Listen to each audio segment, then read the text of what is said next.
De los principios del contrato de Unidroid. Como concepto entendemos que es una organización gubernamental independiente que reside en la ciudad de Roma, en Italia. Su objetivo es estudiar las necesidades y métodos para modernizar, armonizar y coordinar el derecho internacional privado y el derecho comercial entre los estados. Por otro lado, se encarga de formular los instrumentos de derecho uniforme, principios y normas para alcanzar el objetivo. Asimismo, se tiene entre sus principales funciones la redacción y aprobación de normas respecto a los temas de derecho aplicable a los países que son miembros de la UNIDROIT.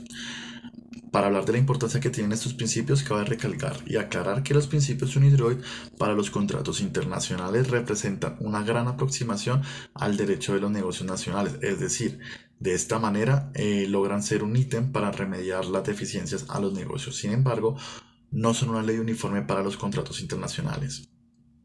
Los principios UNIDROIT son regla de la Lex Mercatorio, aplicable en materia de contratación internacional, que se encarga en la voluntad de las partes para contratar. Estos principios nacieron en 1994, cuando el Instituto UNIDROIT, creado en 1926 con auspicio en la Liga de Naciones, que creó un cuerpo de principios y fueron actualizados en 2010. Estos principios tienen la connotación de instrumento jurídico soplo porque no se encuentran estipulados en un tratado internacional, sino que son aplicables solamente cuando las partes lo hayan estipulado. Pueden ser aquejidos cuando los extremos contractuales no han elegido la normatividad aplicable a un contrato y sirve como complemento para los legisladores nacionales o para que los legisladores la acojan. El cuerpo normativo de los principios UNIDROIT consta en una de ellas con la libertad de contratación, que es entendida como la potestad que tienen las personas para obligar. La libertad de forma también se contempla, puesto que no se exige una figura en particular, sino que se acepta en cualquier medio para aprobar el contrato. La concepción del carácter vinculante de los contratos y que según se disponga en estos, se pueda realizar su modificación o extinción. Los principios UNIDROIT no restringen la aplicación de las normas nacionales, internacionales o supranacionales que puedan excluirse o modificarse a la aplicación de un contrato. Se recalca que por parte de los principios se deben actuar de buena fe, que como sabemos se conoce como la honestidad y la lealtad entre las mismas. Actuar en consecuencia con los usos conocidos observados en el comercio internacional y las partes comunes que hayan establecido entre ellas mismas. Para el tema de las notificaciones, podemos deducir que se acepta por medio que surja efectos cuando sea conocida la parte a quien va dirigida. Puede ser de forma verbal o por medios escritos o también puede ser por medio de su postal. Adicional se pactará de las decisiones en el texto y la forma de contar los plazos fijados por las partes. Por otro lado, los principios que rigen el contrato y el apoderamiento de los representantes. Estos principios son claros al establecer que el contrato se perfecciona mediante la aceptación de la oferta, así como aplica en la legislación nacional, y también se contempla que será cuando la conducta de las partes permite determinar un acuerdo. De acuerdo con los principios, la oferta puede ser retirada si su notificación llega antes o al mismo tiempo de la oferta, revocada siempre que sea antes que su aceptación y extinta cuando se ha notificado al oferente el rechazo de la misma.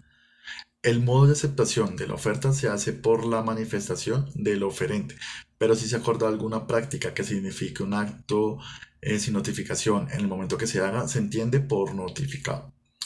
El plazo de aceptación corre al momento de la fecha que tenga la oferta, a menos que se haya indicado otra cosa, y la aceptación tardía también es posible siempre y cuando el oferente lo informe, así como puede hacer el retiro de la aceptación si llegó antes durante la misma aceptación.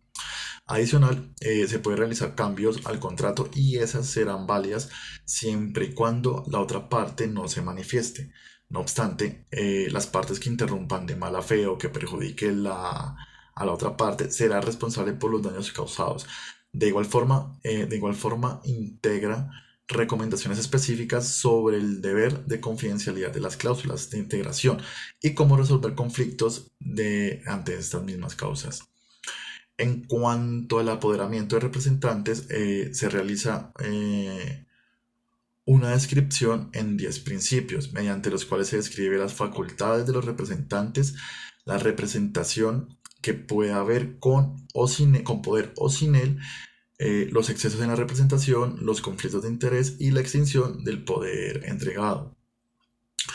En la interpretación del contrato, según los principios UNIDROIT, las partes al momento de firmar el contrato quisieron plasmar su voluntad de realizar el contrato. Si en algún momento se identifica que la interpretación de un contrato no hay una forma correcta o clara de hacerla, nos remitimos a determinar cómo otras personas que ya lo hayan hecho razonablemente bajo las mismas circunstancias, con la misma esencia del contrato. Se tiene en cuenta que para la interpretación del contrato, las negociaciones previas, las negociaciones futuras, la naturaleza o los usos del contrato.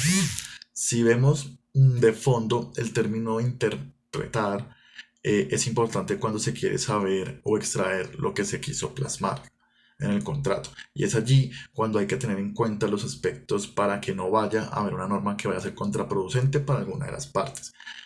Si existiera un desacuerdo en los términos para que las partes se fijen sus obligaciones y sus derechos, las partes deberán, de común acuerdo, fijar un término que sea equilibrado para ambos y sea de buena fe, con el sentido común y la legalidad negocial. Es importante para el tema de interpretación de un contrato.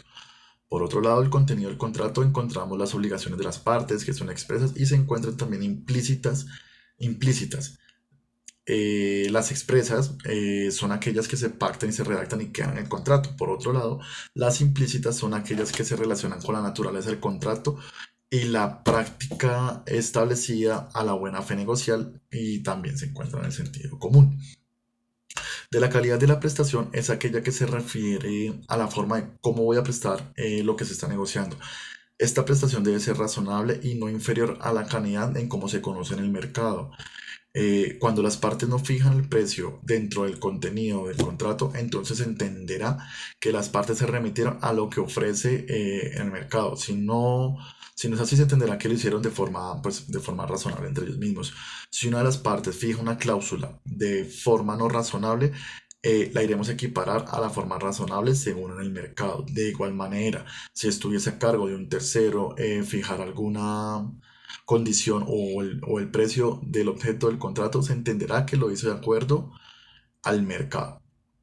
Respecto a la resolución de un contrato a término indefinido, podemos deducir que cualquiera de las partes lo podrá dar por terminado en cualquier momento, siempre y cuando se avise a la otra parte con un tiempo razonable. La estipulación a favor de terceros es importante tenerla en el contenido del contrato y debe ser claramente estipulado qué derecho es el que tiene según el contrato. Ese tercero debe ser plenamente identificado cuando se redacte el contrato y no es necesario que exista.